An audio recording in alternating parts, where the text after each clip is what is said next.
முக்கிய செய்திகள். ஆவின் பால் மற்றும் பஸ் கட்டணம் பன்மடங்கு உயர்வு. அதிமுக அரசின் மக்கள் விரோத செயலுக்கு கேப்டன் விஜயகாந்த் உள்ளிட்ட தலைவர்கள் கடும் கண்டனம்.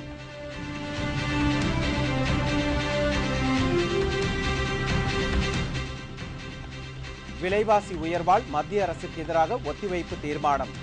அனைத்து கட்சி கூட்டத்தில் எதிர்க்கட்சிகள் அறிவிப்பு.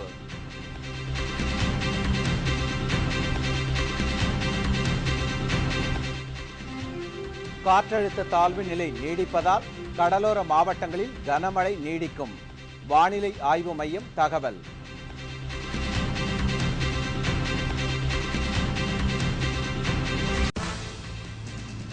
கூடங்குளம் அணுமின் நிலையத்தில் மத்திய குழு தீவிர ஆய்வு. போராட்டக் குழுவினரின் கேள்விகளுக்கு நாளை பதில்.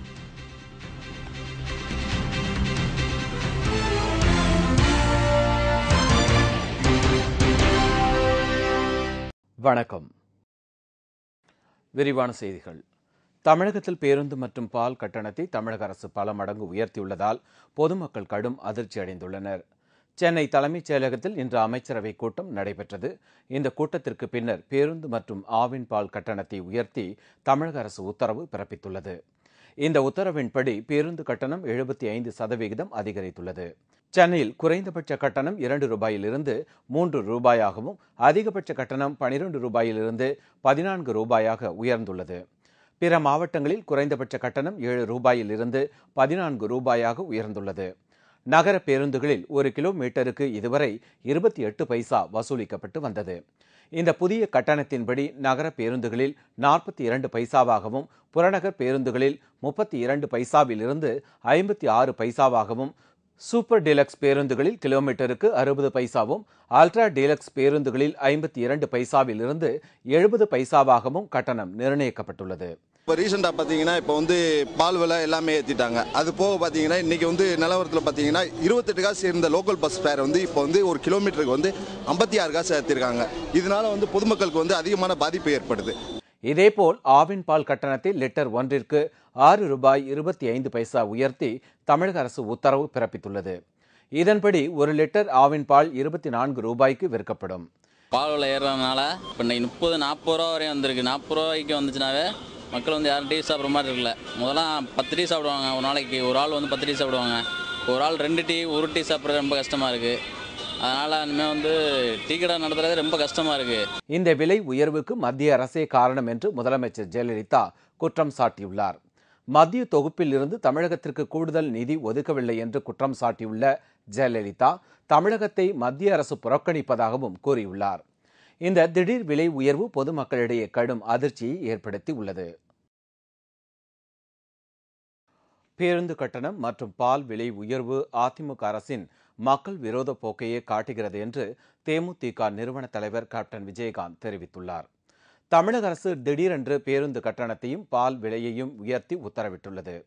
இதுகுறித்து அறிக்கை வெளியிட்டுள்ள கேப்டன் விஜயகாந்த், அத்தியாவசிய பொருட்களின் விலை கட்டுக்கடங்காமல் அதிகரித்து வருவதால் குடும்ப செலவுகளை சரிகட்ட முடியாமல் ஏழை எளிய நடுத்தர மற்றும் பாமர மக்கள் திண்டாடும் வேளையில் வெந்த புண்ணில் வேல் பாய்ச்சுவது போல் அதிமுக அரசு பால் மற்றும் பேருந்து கட்டணத்தை வரலாறு காணாத வகையில் உயர்த்தி இருப்பதற்கு தனது கண்டனத்தை தெரிவித்துள்ளார்.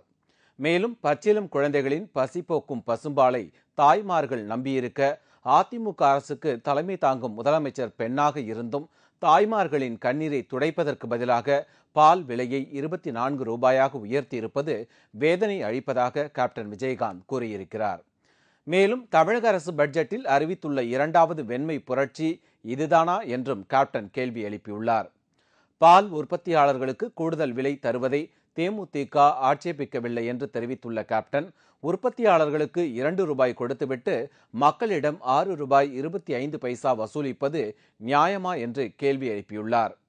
ஏழை எளிய நடுத்தர மற்றும் பாமர மக்கள் அரசு போக்குவரத்தை நம்பியிருக்கும் போது சென்னை நகர போக்குவரத்திற்கான கட்டணத்தையும் புறநகர் மற்றும் பிற மாவட்ட போக்குவரத்து கட்டணத்தையும் 75% உயர்த்தியிருப்பது அதிர்ச்சி அளிக்கக்கூடிய விஷயம் மட்டுமல்லாமல் மக்களை ஏமாற்றும் செயல் என்றும் கேப்டன் கண்டித்திருக்கிறார்.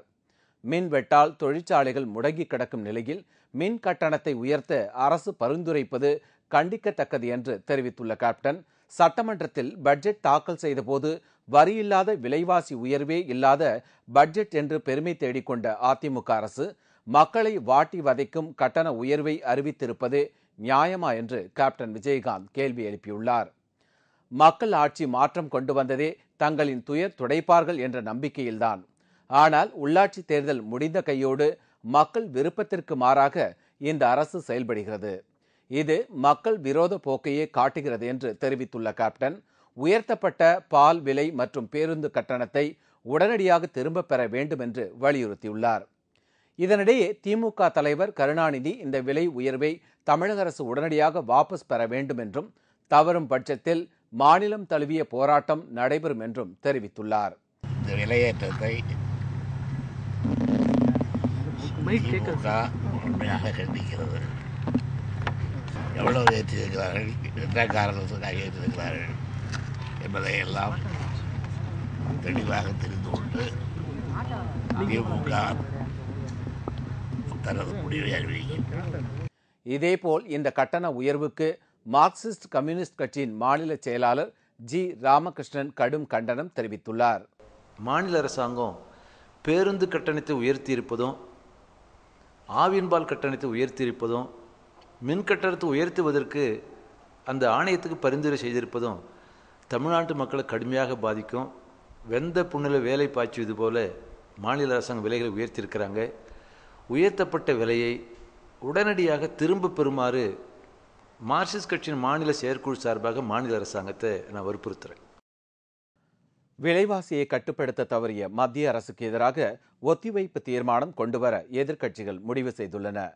நவம்பர் 22ஆம் தேதி நாடாளுமன்றத்தின் குளிர்கால கூட்டத்தொடர் துவங்குகிறது. இந்த கூட்டத்தொடரில் மொத்தம் 31 மசோதாக்கள் தாக்கல் செய்யப்பட உள்ளன. இந்நிலையில் இந்த மசோதாக்கள் குறித்து விவாதிப்பதற்காகவும் குளிர்கால கூட்டத்தொடரை சுமூகமாக நடத்துவது குறித்து ஆலோசிப்பதற்காகவும் மக்களவை சபாநாயகர் மீரா குமார் அனைத்துக் கட்சி கூட்டத்தை இன்று கூட்டினார். இந்த கூட்டத்தில் குளிர்கால கூட்டத்தொடரை சுமூகமாக நடத்த அனைத்து கட்சிகளின் ஆதரவை நாடும் விதத்தில் இந்த அனைத்துக் கட்சி கூட்டம் நடத்தப்பட்டது.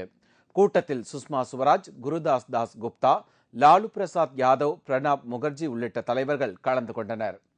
இக்கூட்டத்தில் விலைவாசியை கட்டுப்படுத்த தவறிய மத்திய அரசிற்கு எதிராக ஒத்திவைப்பு தீர்மானம் கொண்டுவரப்படும் என்று பாஜக உள்ளிட்ட எதிர்க்கட்சிகள் தெரிவித்துள்ளன.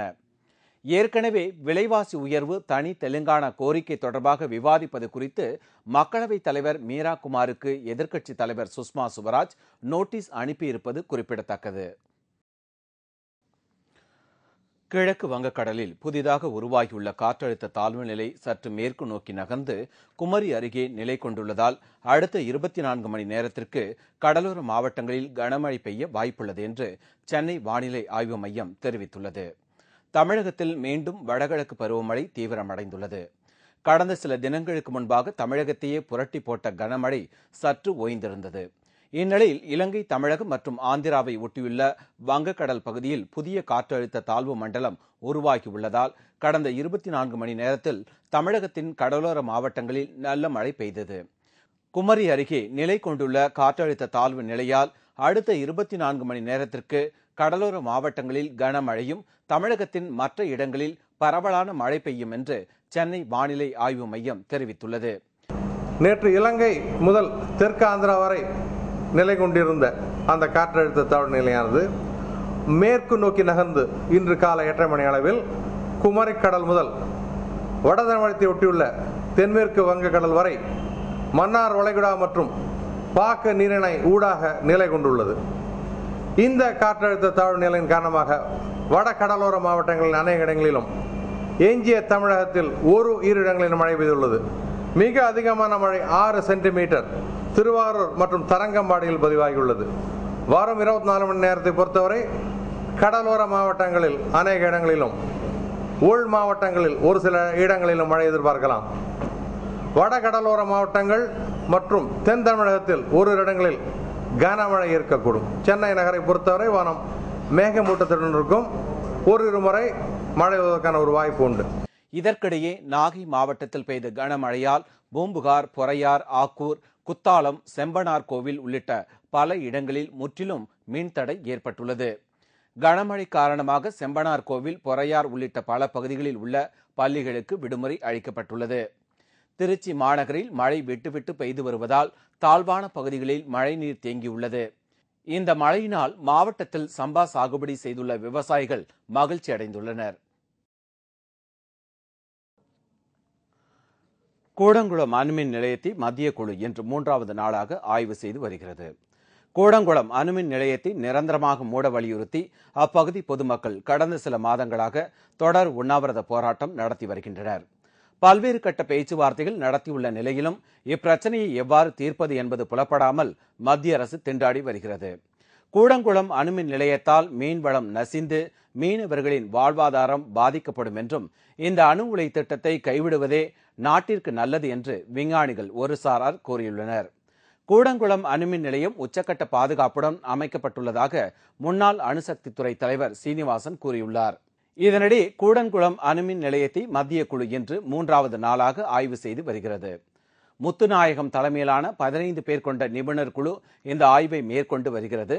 அணுமின் நிலையத்திலிருந்து வெளியேறும் வெப்ப நீரின் தன்மை, கடல்சார் உயிரினங்களின் பாதுகாப்பு, அணுமின் நிலைய பாதுகாப்பு உள்ளிட்ட பல்வேறு விஷயங்கள் குறித்து நிபுணர் குழு ஆய்வுகளை மேற்கொண்டு வருகிறது. இந்த ஆய்வு இன்று இரவு முடிவடைந்ததும் போராட்ட குழுவினரின் 50 கேள்விகளுக்கும் சந்தேகங்களுக்கும் மத்திய நிபுணர் குழு பதிலளிக்க உள்ளது. தமிழ், ஆங்கிலம், மலையாளம் ஆகிய 3 மொழிகளில் பதில் கேட்டுள்ளதால் அதற்கு பதில் கொடுக்கும் வகையில் உதவி செய்ய அதற்கான ஊழியர்கள் அணுமின் நிலைய வளாகத்தில் தங்கியுள்ளனர்.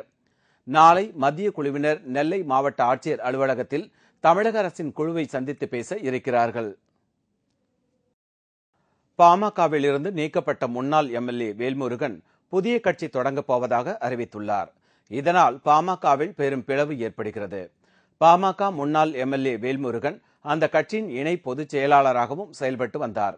இந்த நிலையில் கட்சிக்கு களங்கம் ஏற்படுத்தியதாக கூறி கடந்த மாதம் பாமகவின் அடிப்படை உறுப்பினர் பதவியிலிருந்து வேல்முருகன் அதிரடியாக நீக்கப்பட்டார். இதனால் ஆத்திரமடைந்த அவரது ஆதரவாளர்கள் கடலூர் பாமக அலுவலகம் மற்றும் நெய்வேலியில் உள்ள பாட்டாளி தொழிற்சங்க அலுவலகத்தை அடித்து நொறுக்கி சூறையாடினார்கள். மேலும் கட்சி கொடி கம்பத்தை வெட்டி சாய்த்து ராமதாஸ், அன்புமணி ஆகியோரின் உருவப்படங்களுக்கு தீ வைத்து கொளுத்தி ஆர்ப்பாட்டத்தில் ஈடுபட்ட வேல்முருகனின் ஆதரவாளர்கள் கடலூரில் உள்ள கட்சி அலுவலகத்தையும் கைப்பற்றினார்கள். இதைத் தொடர்ந்து பாமகவில் வஞ்சிக்கப்பட்டவர்களை ஒன்று திரட்டி புதிய கட்சி தொடங்கும் முயற்சியில் வேல்முருகன் ஈடுபட்டு வந்தார். இந்த நிலையில் சென்னையில் இன்று செய்தியாளர்களை சந்தித்த அவர் பாமகவின் அடிப்படை பொறுப்பிலிருந்து தன்னை நீக்கியதற்கான காரணத்தை இதுவரை ராமதாஸ் கூறவில்லை என்று தெரிவித்தார்.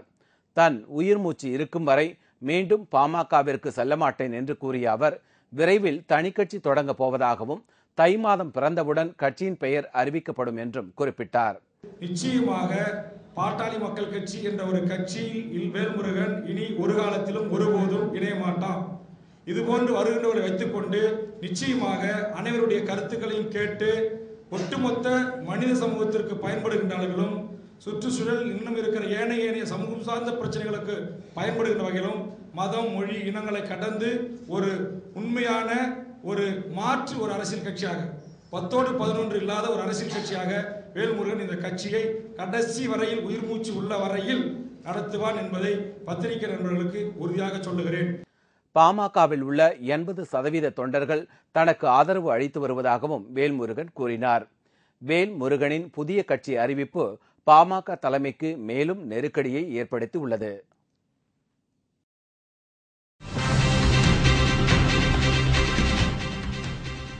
கார்த்திகை மாதம் தொடங்கியதால் ஐயப்பன் கோவில்களில் சிறப்பு பூஜை, துளசி மாலை அணிந்து பக்தர்கள் விரதத்தை தொடங்கினார்கள்.